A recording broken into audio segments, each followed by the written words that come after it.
Good morning, students. Myself, Dr. Manjul Pratap Singh, Professor, ABSIT College of Pharmacy, Ghaziabad. In previous video lectures, we have already discussed about the Reynolds number and Bernoulli's theorem. In present lecture, we will discuss about the energy losses in the flow of fluids. So, the Bernoulli's equation include a term loss of energy in the pipe. Bernoulli equation जो हमने पढ़ी थी उसमें एक बात आई थी कि energy loss, ठीक, कि किस तरीके से कोई किसी पाइप के अंदर लिक्विड की एनर्जी लॉस होती है। तो उसी चीज को आज हम यहां पे डिस्कस करेंगे। Fluid experience energy loss in several way while flowing through pipes. जिस समय फ्लूइड किसी भी पाइप में फ्लो करता है यानी कि बहता है, उस समय पे उसके अंदर कुछ ये देखा गया एनर्जी लॉस होती है। वो क्या क्या है? First one is the frictional loss, जो किसी फ्रिक्शन के थ्रू लॉस होता है एनर्जी में। Second one is the loss in the fitting. हमने एक पाइप है, पाइप के अंदर कुछ इधर उधर फिटिंग कर दी, उसके अंदर जो लॉस हुआ प्रेशर में। Next one is the enlargement loss, कि पाइप है उसको एनलार्ज कर दिया गया है, उस वजह से कुछ लॉस हो गया। देन कॉन्ट्रैक्शन लॉस, यानी कि पाइप है उसको कॉन्स्ट्रक्ट कर दिया गया है, इस वजह से कुछ लॉस हो गया। तो ये चार तरीके की जो एनर्जी लॉस होते हैं ये हमें देखने को मिलते हैं फ्लो ऑफ फ्लूइड में। So first we will discuss about the frictional losses. In this one, during flow of fluid frictional forces causes a loss in pressure. जिस समय पे फ्लूइड फ्लो होता है उस समय पे कुछ फ्रिक्शन फोर्स जनरेट होते हैं और उन फ्रिक्शनल फोर्स के जनरेट होने से हमारे प्रेशर में कुछ लॉस होता है, यानी कि प्रेशर कम हो जाता है। Type of fluid flow also influence the loss. और जो फ्लूइड फ्लो होने का टाइप है, जो पैटर्न है, वो भी कुछ ना कुछ प्रेशर को लॉस करता है। तो in general pressure drop will be, जो एक नॉर्मल वे में क्या है जो प्रेशर ड्रॉप होता है किस कारण से? Pressure drop is directly proportional to the velocity. Velocity अगर ज्यादा है तो प्रेशर ड्रॉप भी वो ज्यादा हो सकता है। Is directly proportional to the density of fluid. जो हमारी डेंसिटी है फ्लूइड की वो अगर ज्यादा है तो प्रेशर ड्रॉप ज्यादा हो जाएगा। लेंथ ऑफ द पाइप, अगर पाइप की लेंथ ज्यादा है तो प्रेशर ड्रॉप भी हमारा ज्यादा हो जाएगा। और 1/, डायमीटर ऑफ द पाइप। लेकिन अगर ये इनवर्सली प्रोपोर्शनल टू है, pressure drop is inversely proportional to the diameter of pipe. अगर पाइप का डायमीटर अगर हम छोटा कर देंगे, आगे से नैरो कर देंगे, तो जो प्रेशर है वो एकदम बढ़ जाएगा। जैसे नॉर्मल घर में भी देखते हैं, जिस समय पे एक बहुत ही कॉमन एग्जांपल लेते हैं, घर में सभी लोग पानी लगाते हैं गमलों में पाइप के थ्रू। तो अगर हमें प्रेशर कम आ रहा है तो हम लोग क्या करते हैं, उसकी जो टिप है, जो पाइप का एग्जिट है, वहां पे हम अपना थंब रख लेते हैं। थंब से क्या होता है, जो उसका ऑरिफिस है वो छोटा हो जाता है। ऑरिफिस छोटा होने से क्या होगा, जो हमारा प्रेशर है पानी का वो बढ़ जाता है, यानी कि थोड़ा दूर तक जाता है। तो अगर हम पाइप का डायमीटर छोटा कर देंगे तो प्रेशर बढ़ जाएगा। तो ये जो हमारे प्रेशर हैं, ये ड्रॉप है, इन्हीं का वेलोसिटी, डेंसिटी, लेंथ और डायमीटर पाइप की, इन सब पे डिपेंड करती है। तो these relationship are proportional in Fanning equation for calculating frictional loss। तो ये जो रिलेशनशिप आई वेलोसिटी की, डेंसिटी की, लेंथ की और डायमीटर ऑफ पाइप की, ये एक फैनिंग एक साइंटिस्ट थे जिन्होंने एक इक्वेशन दी, फैनिंग इक्वेशन, जो इसका मैथमेटिकली इसको प्रेजेंट करती है। This is the Fanning equation. Delta P is equal to 2f u square capital L rho upon d. Delta P is the fanning, and sorry, F is the fractional force factor and delta P is the fanning pressure. Then अब आती है बात losses in fitting, कि fitting की वजह से कौन कौन से लॉस होते हैं। The fanning equation is applicable for the losses in straight pipe। जो फैनिंग इक्वेशन है वो हमेशा वहां पे फिट बैठती है जहां पे पाइप एक स्ट्रेट पाइप हो, उसमें कोई भी इधर उधर कोई चीज ना लगी हो, जस्ट एक स्ट्रेट पाइप है और जो वाटर है या लिक्विड है वो उसमें फ्लो हो रहा है constantly. So when fitting are introduced into a straight pipe, जब हम एक स्ट्रेट पाइप में फिटिंग आ रही है, they are they cause disturbance in the flow which result in the addition loss of energy. अब क्या है, हमारे पास बिल्कुल एक सीधा पाइप था, उस सीधे पाइप की वजह से क्या हुआ, वो फैनिंग इक्वेशन को फॉलो कर रहा था। सपोज एक मान के चलते हैं, एक हम कॉमन एग्जांपल लेके चलते हैं कि हमारे पास एक ये पाइप है, suppose this one is a pipe, ये एक पाइप है, यहां से लिक्विड जा रहा है और ये लिक्विड यहां से बाहर आ रहा है, यानी कि पाइप जो है स्ट्रेट लाइन है, there is no any energy loss. But when we add a point और pipe in the middle one, यहां पे एक हम पाइप लगा दें, इसमें कुछ चीज ज्वाइन कर दें यहां पे, तो क्या होगा, अब फिटिंग के अंदर कुछ ना कुछ चेंजेस आ गए हैं। So losses in fitting may be due to the changes in direction, या तो हम फिटिंग के अंदर पाइप की डायरेक्शन चेंज कर दें, second one is the change in type of fitting, और हम फिटिंग का एक टाइप ही चेंज कर दें। तो सबसे पहले बात करते हैं हम चेंज इन डायरेक्शन की। चेंज इन डायरेक्शन की अगर हम बात करें, जैसे कि आप इस डायग्राम में देख रहे हैं, स्ट्रेट पाइप था पहले, ये स्ट्रेट पाइप था ये वाला, ये एक माना एक स्ट्रेट पाइप था, लेकिन हमने क्या किया, इसके अंदर ये 90 डिग्री पे ये वाला पाइप हमने ऐड कर दिया। तो अब क्या है, सपोज यहां से जो पाइप आ रहा है, वो पानी वाटर का फ्लो था, सपोज वो 10 था, और जब स्ट्रेट पाइप था तो यहां भी वो 10 आउटगोइंग में था। लेकिन जब बीच में एक यहां पे एक्स्ट्रा पाइप आ गया, यानी कि हमने उसकी डायरेक्शन चेंज कर दी, तो कुछ ना कुछ वाटर जो होगा वो अपना प्रेशर इस वाले एक्स्ट्रा पाइप पे भी वो ऐड करेगा जो चेंज हुआ है। तो जरूरी नहीं है कि यहां से इस जगह से हमें 10 प्रेशर मिले। So due to the change in the direction of pipe, the pressure of water in the pipe will be changed. First one. Second one, the change in the type fitting. अब क्या है, in second one diagram हमने क्या किया, जो pipe straight line pipe था, इसके बीच में हमने एक वॉल लगा दिया, तो उसका हमने फिटिंग चेंज कर दी। जब वॉल लग गया तो हिंड्रेंस हो गया, जब हिंड्रेंस हुआ तो जो प्रेशर था वो भी मेरा कहीं ना कहीं इफेक्ट कर जाएगा। तो जो हमारा प्रेशर है वो इफेक्ट करा due to the change in the direction and the change in the type of fitting.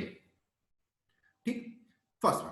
Second one is the enlargement losses. Enlargement losses क्या है कि हमने कोई चीज को बड़ा कर दिया, यानी कि in the cross section of the pipe enlarges gradually, the fluid adapts itself to the changes section without any disturbance. इसमें क्या किया, जब हम ग्रेजुअली किसी भी पाइप को एनलार्ज करते हैं तो क्या होता है, जो फ्लूइड है वो अपने आप को उसके साथ अडॉप्ट कर लेता है। जैसे अडॉप्ट करेगा तो और बिना किसी डिस्टरबेंस के बहुत धीरे से आराम से अडॉप्ट कर लिया, तो उसकी वजह से क्या होगा, नो एनर्जी लॉस। तो जिस कारण से एनर्जी लॉस नहीं होती, जैसे कि डायग्राम में देखिए, पाइप यहां पे इस जगह पे अगर हम देखें, U1 पॉइंट पे देखें अगर हम, तो पाइप का जो डायमीटर बहुत छोटा है, लेकिन धीरे धीरे करके ये डायमीटर क्या हो गया, वो बहुत बड़ा हो गया। लेकिन ये अचानक से नहीं हुआ, ये एकदम से नहीं हुआ, ये देखिए ग्रेजुअली इंक्रीज हुआ। ये देखिए यहां पे, ये देखिए ग्रेजुअली इंक्रीज हुआ, जिसके कारण से कोई भी एनर्जी का लॉस नहीं होगा। लेकिन अगर हम सडन एनलार्जमेंट कर दें, सडन एनलार्जमेंट मतलब कि यहां पे सपोज ये जो चीजें हैं, ये जो पॉइंट था हमारा डिस्टेंट पॉइंट, ये डायमीटर हमारा पाइप का बहुत ही छोटा है, लेकिन एकदम से यहां पे देखिए इस जगह पे, यहां पे 90 डिग्री के एंगल पे पाइप मोटा हो गया। जैसे ही सडन एनलार्जमेंट आया तो यहां पे हमारा कुछ ना कुछ एनर्जी का लॉस हो जाएगा। ठीक, तो यही चीज हम एनर्जी लॉस में लेते हैं। So if the cross section of the pipe changes suddenly, then loss in energy is observed due to the eddies. तो जो लॉस ऑफ एनर्जी है वो एडीज के थ्रू फॉर्म में ऑब्जर्व होती है। These are greater at this point than straight line pipe, और ये हमारा बहुत ज्यादा होता है एनर्जी लॉस, जो कि हम कंपैरिजन करें तो स्ट्रेट लाइन पाइप से। So then U2 is smaller than the U1, तो क्या होगा, जो प्रेशर हमारा U1 का है वो U2 में नहीं रहेगा, U2 छोटा हो जाएगा। ठीक, so for sudden enlargement the delta H is equal to U1 minus U2 upon 2G। तो डेल्टा H क्या होगा, जो प्रेशर है U1 और minus U2 upon 2G। Delta is the loss of head due to the sudden enlargement, और delta H क्या है? This is the loss of head of sudden enlargement of the pipe. Now next one is the contraction losses. जो हमारा loss होता है contraction की वजह से, if the cross section of the pipe is reduce suddenly, the fluid flow is disturb. Sorry, यहां पे थोड़ा सा गलत हो गया है। Now if the cross section of pipe is reduce, अगर हम पाइप क्रॉस सेक्शन जो पाइप का है वो एकदम से रिड्यूस कर दें तो भी हमारा फ्लूइड फ्लो है वो डिस्टर्ब होगा, जैसे वहां पे हमने एकदम से बहुत ज्यादा कर दिया था। In this picture gradual contraction, no energy loss. जैसे जैसे पहले यहां इस तरफ देखिएगा U1 के टाइम पे कितना बड़ा डायमीटर है, लेकिन ग्रेजुअली धीरे धीरे वो पाइप जो है छोटा होता चला गया और U2 पे इसका डायमीटर बहुत छोटा रह गया है, जिसके कारण से क्योंकि फ्लूइड ने अपने आप को इसके साथ एडॉप्ट कर लिया है, जिसकी वजह से कोई एनर्जी लॉस नहीं होगा। लेकिन अगर हम बात करते हैं सडन कॉन्ट्रैक्शन की, तो यहां पे एनर्जी लॉस होगा। देखिए एकदम से, जैसे यहां पे ये जो डायमीटर है ये ज्यादा बड़ा था, लेकिन इधर आके 90 डिग्री पे एकदम से अचानक से जो है सडन कॉन्ट्रैक्शन हो गया है, जिसकी वजह से एनर्जी लॉस होगा। So sudden contraction loss is बराबर delta H C is equal to K U square 2 upon 2G, where the delta hc is the loss in head due to the sudden contraction, this is the in meter, and k is the constant and u2 is the velocity meter per second। तो ये हमारा contraction loss था कि अगर gradually contraction हो रहा है तो कोई भी एनर्जी का लॉस नहीं होगा, लेकिन अगर ग्रेजुअली सडनली कॉन्ट्रैक्शन हो रहा है तो एनर्जी लॉस होगा। ठीक, अब बात करते हैं measurement of rate of flow of fluid कि कौन कौन से तरीके हैं जिनसे हम फ्लूइड फ्लो मेजर कर सकते हैं। In this one, whenever fluid are used in a process it is necessary to measure the rate at which the fluid is flowing through the pipe. जिस समय पे कोई भी फ्लूइड पाइप में flow हो रहा है तो ये जरूरी होता है और उसे हमें यूज करना है उस फ्लूइड को, तो हमें ये जानना बहुत जरूरी है कि उस पाइप में प्रेशर क्या है, उस फ्लूइड का प्रेशर क्या है। So the method of measurement of fluid flow are the direct weighing और मेजरिंग। डायरेक्ट वे करें और मेजर करें। Second one is the hydrodynamic method. कुछ इसके हाइड्रोडायनामिक मेथड्स हैं जिनसे हम प्रेशर को मेजर कर सकते हैं। फॉर एग्जांपल जैसे ऑरिफिस मीटर यूज करके हम कर सकते हैं। Second one is the venturi meter हम यूज कर सकते हैं। देन पाइटॉट ट्यूब और इंसुलेशन ट्यूब और मीटर यूज कर सकते हैं हम, और रोटामीटर यूज कर सकते हैं। These four are the hydrodynamic method for determining the pressure difference between the 2 points of the pipe. And the last one is the direct displacement meter. ये एक और मेथड है जिससे हम पूरा का पूरा प्रेशर को पता कर सकते हैं। तो one by one we will discuss about the first or direct weighing or measuring. In a direct weighing or measuring method, the liquid flowing through a pipe is collected for a specific period at any point and the weight or measured and the rate of flow can be determined. इसमें क्या होता है, जैसे कि हमारे पास एक pipe है, एक टैप है, टैप के अंदर हमने उसके नीचे एक मेजरिंग डिवाइस लगा दी, लाइक बीकर लगा दिया या कोई any container which having the measuring unit. ठीक, हमने क्या किया, 1 मिनट देखा, वॉच से 1 मिनट के लिए टैप ओपन किया। जब टैप ओपन किया हमने तो 1 मिनट चलने दिया। After 1 minute we close the tap and measure the height of the amount और volume of the liquid drain through the tap in 1 minute. After some time we repeat the process. We open the tap for 1 minute and collect the water or any liquid in the same container and measure the volume. If the volume of the liquid is different, so the conclusion is the pressure will be differ. वो pressure जो है difference होगा। अगर pressure common होता तो 1 minute में same volume का liquid बाहर निकलता, एग्जिट और ड्रेन होता, लेकिन यहाँ पे वॉल्यूम जो है डिफर कर गया है, तो इट मींस कहीं ना कहीं पे प्रेशर कम हुआ है या फिर प्रेशर ज्यादा हुआ है। तो this is the direct weighing और डायरेक्ट मेजर मेथड। ठीक, gases can not be determined by this method. और जो हमारी गैसेस होती हैं वो हम इस मेथड से डिटरमाइन नहीं कर सकते। ठीक, तो ये है हमारा डायरेक्ट वेइंग मेथड और मेजरिंग मेथड। अब बात करते हैं ऑरिफिस मीटर की। Orifice meter is the hydrodynamic method. तो इसमें क्या होता है, सबसे पहले principle is the orifice meter is a thin plate containing a narrow and sharp aperture. Orifice meter क्या है, ये एक थिन प्लेट मीटर है जो इसमें शार्प एपर्चर होता है, बहुत पतला नैरो और शार्प एपर्चर होता है। तो the velocity of the fluid at thin contraction may be written as, और जो फ्लूइड है, फ्लूइड बहुत ही थिन कॉन्ट्रिक्शन से फ्लो करता है, तो जो उसकी वेलोसिटी है उसको हम मेजर करते हैं। वो कैसे, u0 is equal to c0 under root 2g delta h। तो इक्वेशन है u0 is equal to c0 under root 2g delta h, where the delta is the can be measured by the manometer. जो delta h है वो हम manometer के through major कर सकते हैं। c0 is the constant and u0 is the velocity of fluid at the point of orifice meter। और जो u0 का है, ये वेलोसिटी है फ्लूइड की जिस समय एट पॉइंट, उस पॉइंट पे orifice मीटर के। तो when a fluid stream is allowed to pass through a narrow constriction, the velocity of the fluid increase compared to upstream। जिस समय पे फ्लूइड स्ट्रीम आता है, यानी कि फ्लूइड बहता है उसके अंदर और उस नैरो कंस्ट्रिक्शन एपर्चर से पास होता है, तो क्या होगा, तो जो उसका फ्लूइड का जो अप स्ट्रीम है वो एकदम से बढ़ जाता है, वो जो उसकी वेलोसिटी है वो बहुत बढ़ जाती है अगर हम बात करें, कंपेयर करें अप स्ट्रीम से। तो वो क्या होगी, the Bernoulli's theorem provide the basis for correlating the increase in velocity head with a decrease in the pressure head between 2 points। तो बर्नौली इक्वेशन क्या है, वो हमें बर्नौली इक्वेशन प्रोवाइड करती है, बेस प्रोवाइड करती है कोरिलेशन करने में वेलोसिटी हेड जिस समय इंक्रीज हो रहा है वेलोसिटी हेड और डिक्रीज हो रहा है प्रेशर।